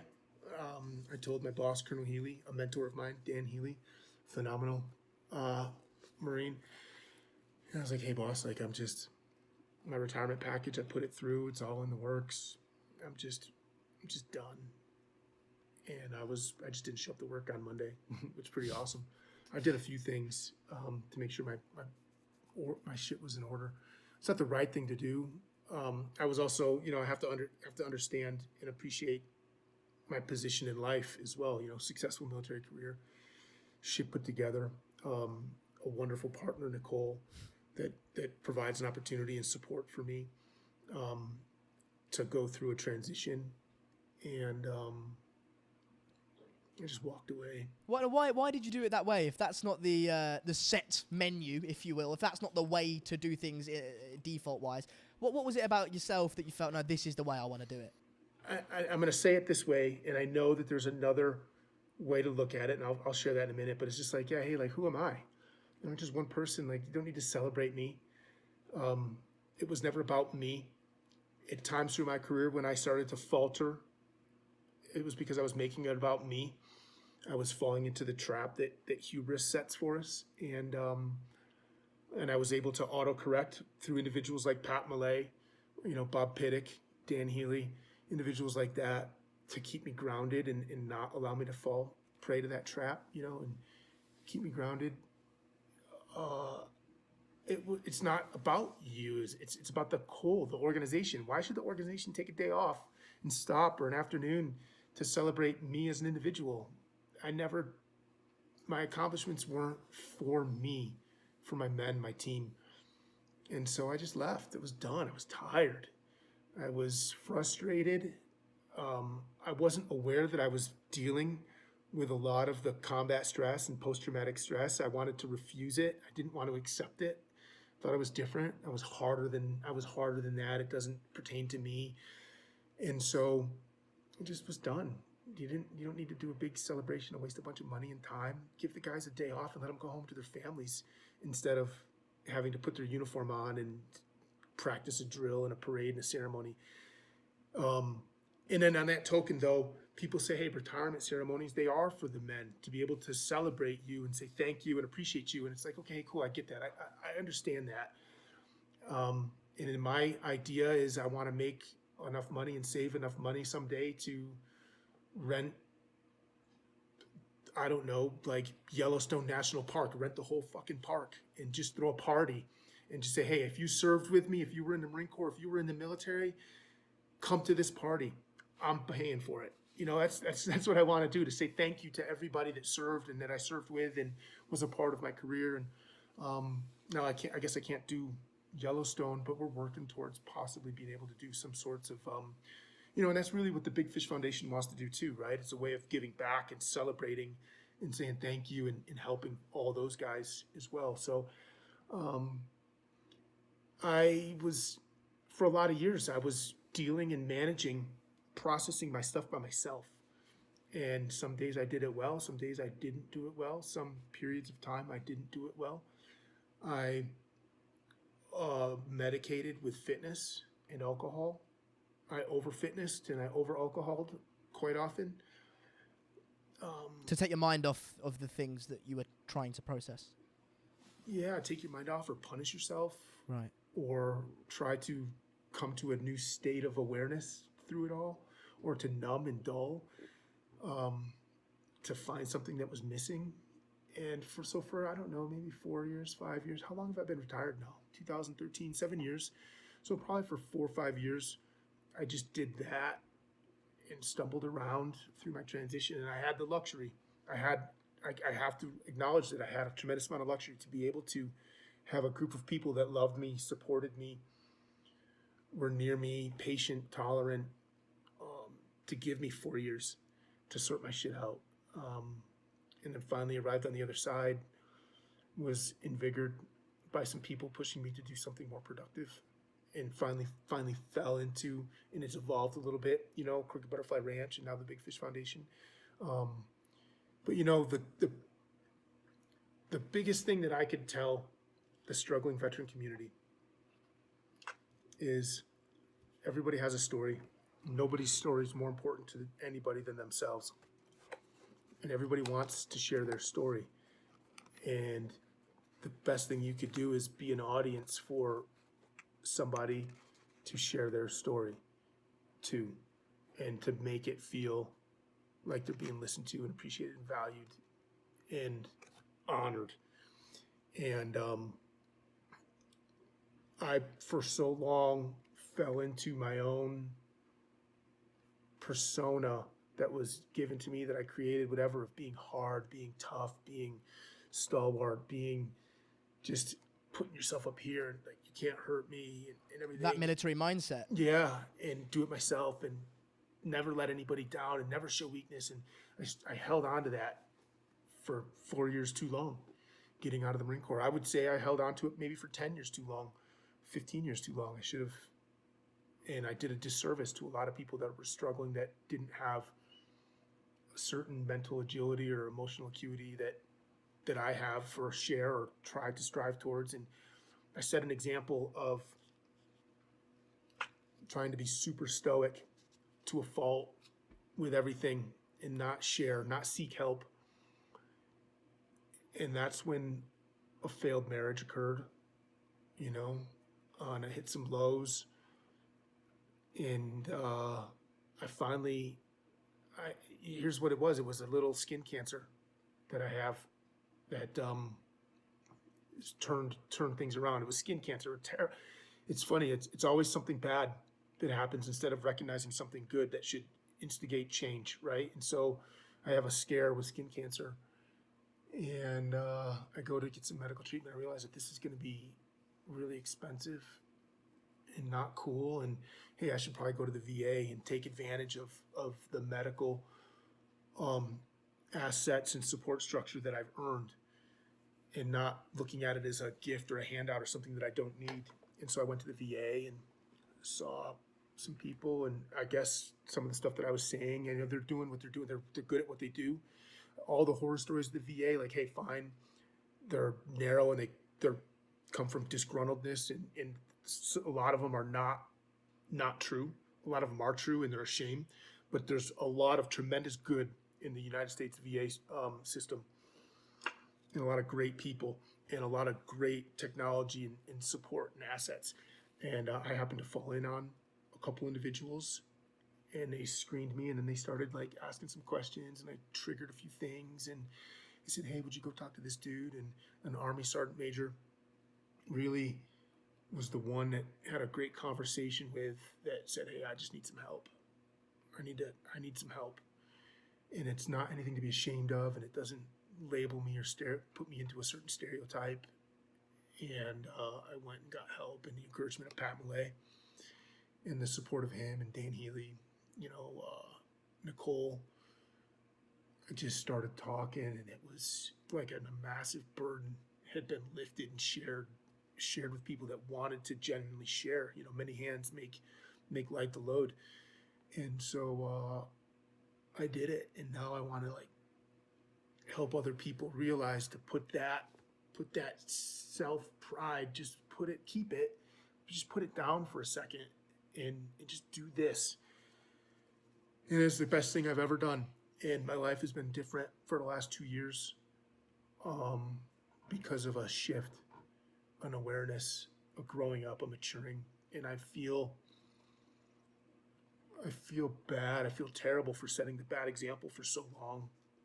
That, some Marines are like, well, I don't want to disappoint Tosh, or if Tosh is doing it this way, this must be the right way. And the fact that I'm feeling this or acting this way, I must be wrong, or there's something wrong with me. And I feel like I contributed to a whole lot of stuff that could have been prevented or not prevented, maybe changed, or just a different perspective, and people seeking help and not being ashamed or afraid to talk. And And so that's what I'm doing. So I don't know how we got talking about this because you asked a question about transition, but there you go. Yeah, no, that's all I'm here to do, right? Is just ask you a question and then take it wherever you want it. It's fascinating. I think, you know, the chances that vets might see this is probably slim, but if they do, then your message is probably a great one. And it's.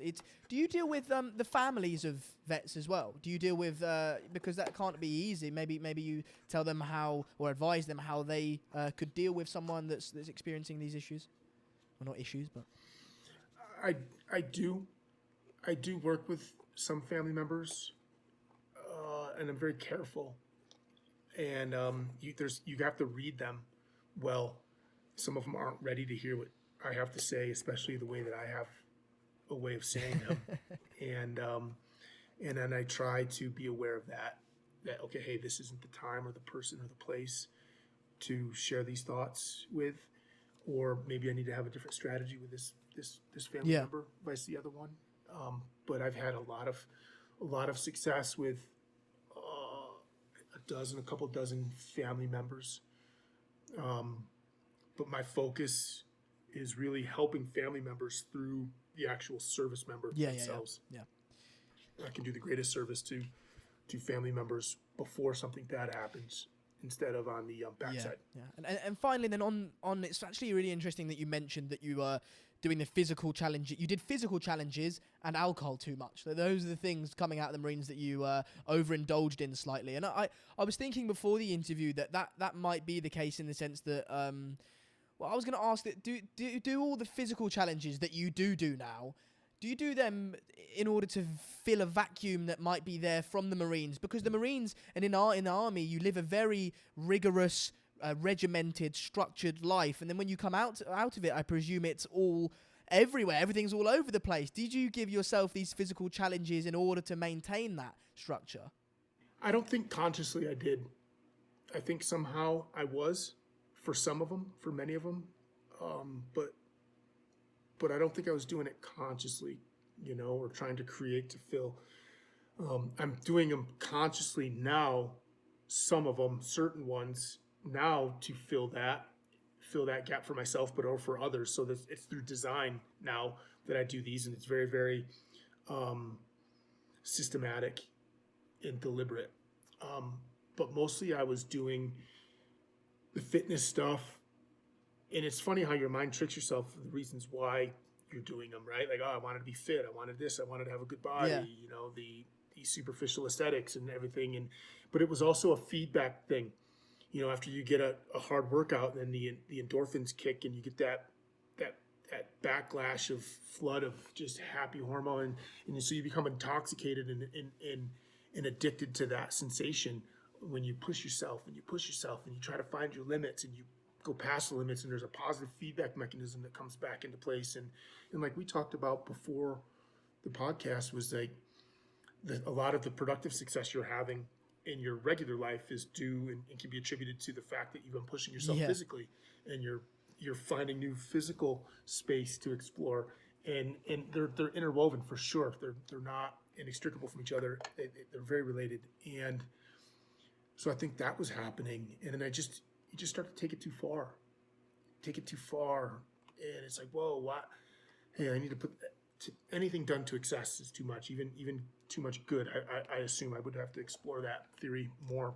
But and I was not taking time to use my physical prowess for stuff that I enjoyed, and it became a compulsion and an addiction. And even though I looked good and I was a physical specimen, I was really insulating my mind from managing and processing and interpreting my experiences in a healthy way, in a way that would help me grow as a human being spiritually and emotionally, psychologically. So, and then obviously, the alcohol, and I wrestle with that still, but I mean, I'm smarter. I think I'm smarter about how I do it. Right. And I realize when I'm falling into too much excess. And then I'll say, hey, I'm going sober for 60 days. I'm not ready to give up alcohol and be sober for my life. I don't want to. But I go through bouts of sobriety when I realize that I'm doing it too much and too in excess. Right. And so I have the same thing with my physical training, but I like to adventure. I like to explore. You can say that again, I like Tosh. to challenge myself. Oh, I'm sorry. Yeah, you can say that again, mate. You've done so many unbelievable things, right? Maybe they're not unbelievable because you did them, but like, I think you said one of the toughest thing you did was the Arrowhead 135, I think it was. You ran in a pitch black container for 24 hours, or tried to at least. I don't know how long you actually did, and you've done all these various different things. What was the toughest one? Was it the Arrowhead? The Arrowhead, for sure. I thought the sensory deprivation challenge was going to be, but the Arrowhead 135 to this day, hands down, has been a nemesis of mine until I finally conquered it. I quit it twice. It's the hardest physical endeavor that I've done, and not necessarily because of the physical part of it, but because of the psychological piece for me, where I was in my life. But the Arrowhead 135 is a 135-mile marathon that you do in northern Minnesota on what's traditionally the coldest period of the year. So, somewhere the last week of January, first week of February, very little daylight up there at that time, handful of hours. Its temperatures are usually in the starting of -10 or so at the start line in the morning at 4 in the morning. And it's not unheard of to hit -20, 30, not to mention wind chill. And you have all of your kit on a sled and you trek, run, marathon as fast as you can for 135 miles through the snow, pulling your sled, and you're all alone. I mean, it's a 60-hour time cap to finish it, so it's an aggressive time cap. Right. And it messed me up in good ways, bad ways and good ways. And I quit the first time I did it. I quit at mile 84, I think it was 84. It just was done, psychologically done. Physically was fine, or as good as I could be, Yeah. and I just quit. And that was a new, unique experience for me. And I wrestled with that for a year through some depression and really soul searching. And I went back again the next year, and I quit again for different reasons. I tricked myself into thinking that I was better, and I cured myself from the year before. And then I quit, and then I realized that I had just tricked myself into repositioning my goalposts, and I kicked the ball through the wrong goalpost and realized that I failed. And I took a break from it for about 3 years, and then I went back to it and finished it, and it was an amazing experience. And then I had to go back a second time the next year after that to prove that it wasn't a fluke. And I beat my time by over 6 hours. Wow. So the hardest event. Psychologically, you're alone, and there's nothing but a white stretch of trail, and you're in the woods. And you can't even see the end of it, I guess. There's no. It's No. so far that the idea of a finish line is just absolutely just sort of imaginary almost.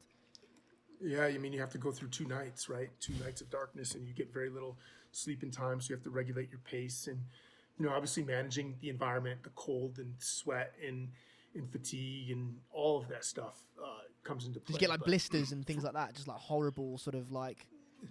yeah, you can see on my Instagram post, I took a picture of my foot. I think the first time I finished, I weathered that thing for 70 or 80 of the 135 miles. It's nasty, but it was just a psychological game for me, you know. And I draw parallels from that race and all the other races or events that I do into everyday life and how I can be better. And then I try to share the revelations from those to others so that maybe it provides insight into a technique for them to be better. Yeah, and then obviously moving on to the 24-hour container. I mean, there's footage out there of that in the process and the lead up and the aftermath. I mean, that might not sound, spend 24 hours in a container and just go running and sleep when you want. But as you said, it's a sensory deprivation, isn't it? You had no monitors, you had no feedback on how fast you were going and how well you were doing. What was that experience like? Because when you really start to think about it, that can't have been a nice experience. No, it was going into that. I originally was pulled on board to be an advisor for these 2 Canadians, Josh and John. They created this challenge amongst themselves because they were exploring their limits of mental agility, and they created the sensory deprivation challenge. I was pulled on board to be an advisor for them for the mental capacity. They had advisors on running, they had advisors on nutrition and endurance, and I was asked through a sponsor of the event, Jeff Vernon, True Form Running, to mentor them. And I said, yeah, of course. And then I started thinking about the challenges. I was trying to figure out what to go and a strategy to help them. I was like, I need to do this. So I asked them if I could be part of it. And they said, sure. Why do you always need to do like you're like, oh, that looks really difficult. I need to do that. That is, it seems, how you think. Why do you think that is? I don't know. It was the next new challenge. It was the next hardest thing that I thought I was ever going to face, and I needed to experience it, to find a new fissure of weakness in my resume of who I was as a human being, and I just drawn to that stuff because I know when you come out of those things, you're better if you know how to leverage it, and you're diligent about leveraging it for good. And so they said, yeah, sure. So I talked to a buddy, Joe DeSena, and asked him if we could do this event at the Spartan Race World Championships. And he said, of course, Tosh, whatever you need. He's an amazing Joe DeSena, Spartan. He's an amazing human being. And we did it. And then Joe talked to his golden child, Isaiah Vidal, and to like a couple hours before, he approached him 20 minutes before the event. They were in the shitter, and he said, hey, I'll buy you a car if you can beat Tosh. And so Isaiah said, sure. And so a couple hours later we started. And so there's 4 of us, each in our own separate shipping container on a True Form Runner, a non-motorized treadmill. And who could go the farthest in 24 hours? There was no monitor to tell you how far or fast you were going. You weren't allowed a heart rate monitor. You didn't have a watch. There was no light. You didn't have music. The design was to be totally sensory deprived, absent of artificial motivation, to explore what's upstairs in your head, and to do it for mental health and awareness for mental health. So that was kind of cool to me because it was for a purpose. And I did it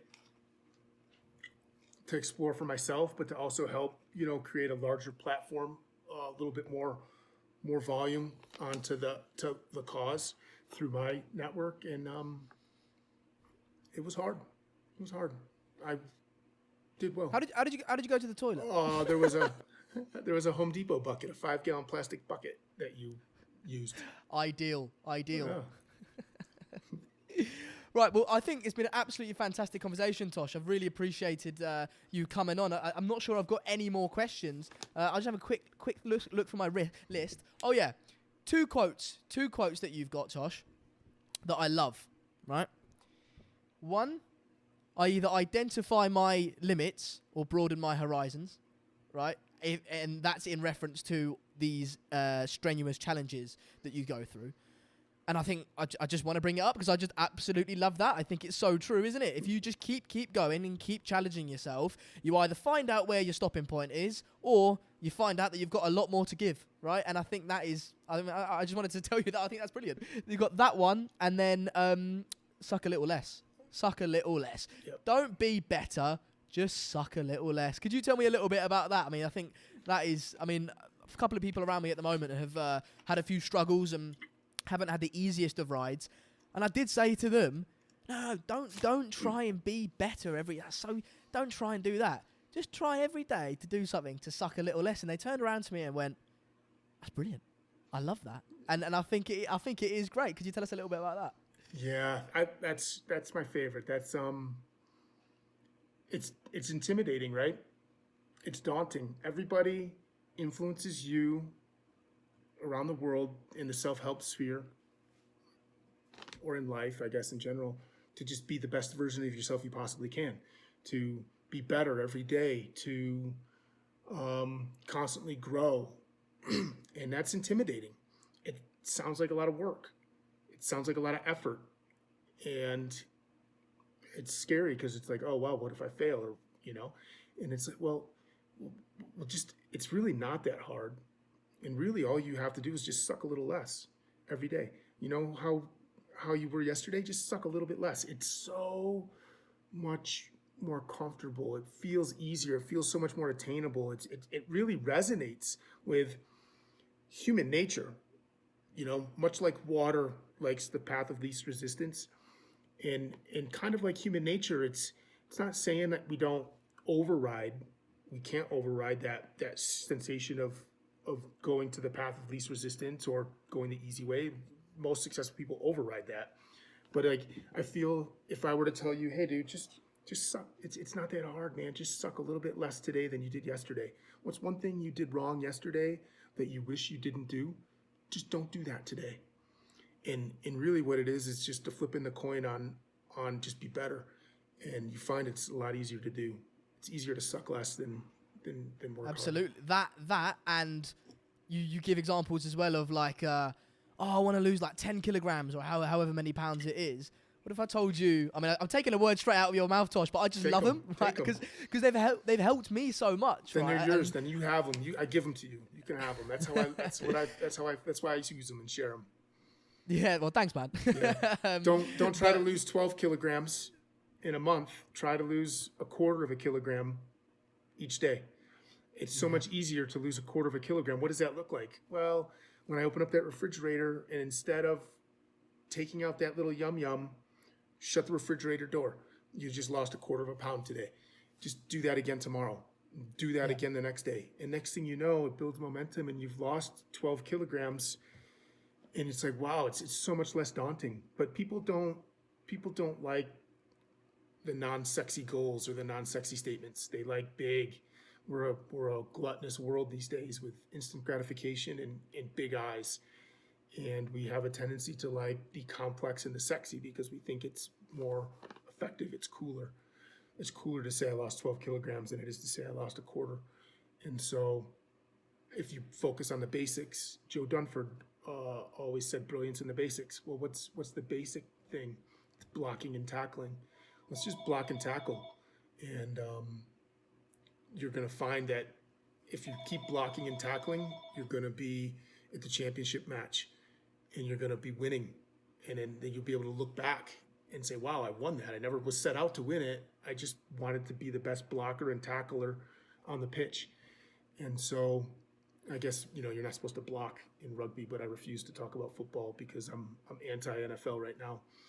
But it makes so much more sense. It's so much easier to do. Absolutely. And, my dad was always said that. It's a very similar message to me. And it's only when you said it that I realized, oh, Tosh is saying the same thing. I guess my dad said it in a slightly less clear way. But he always said to me, like, if I said, Dad, I don't want to go on this run. He said, all right, well, don't worry about doing the 10 kilometers. Just go, how difficult is it to put your shoes on? Not very difficult. Oh, I'll put my shoes on. Right, now leave the door. Don't worry about the run, all right? Leave the door. All right, I've left the door. Start running. All right. I'm running now. Oh, I can't stop now. Do you know, it's that same thing, isn't it? And he said, homework as well. Don't worry about I've got to sit down for an hour and write this massive essay. No. Just grab the pen, sit down, and start do you know what I mean? And it just break it down into little problems because you say that, big problems require big solutions and therefore a lot of energy. Little problems, if you break your big problem down into a various little problems, then little problems require little energy and little solutions and therefore little energy to solve. And I think, mate, I love that. You can tell I've taken an interest in this, right? Because I absolutely love it, man. I think it's something that I'm definitely going to carry throughout my life and use myself. And hopefully everyone watching this can do the same with theirs. So again, thanks once again for giving me that and giving everyone that's been watching that. Yeah, you're welcome. Take it. It's yours. Share it and give it if you believe in it. Yeah. Tosh, thanks so much for joining me today. As I said at the beginning, really appreciate you coming on. I'm a little nobody at the moment, but the fact that you've come on and shared your story with us is absolutely appreciated. So thank you, Tosh, for coming on. I hope you guys at home have enjoyed watching today. I'll put all of Tosh's sort of Instagram and more importantly, the Big Fish Foundation and Crooked Butterfly Ranch. I'll put that all in the description so you guys can check out all of that stuff and just go and follow Tosh's journey in the future. Tosh, thank you so much. Yeah, right on, brother. Appreciate it. And Cheers, guys. you guys stay well. Thanks, guys. Subscribe. Cheers.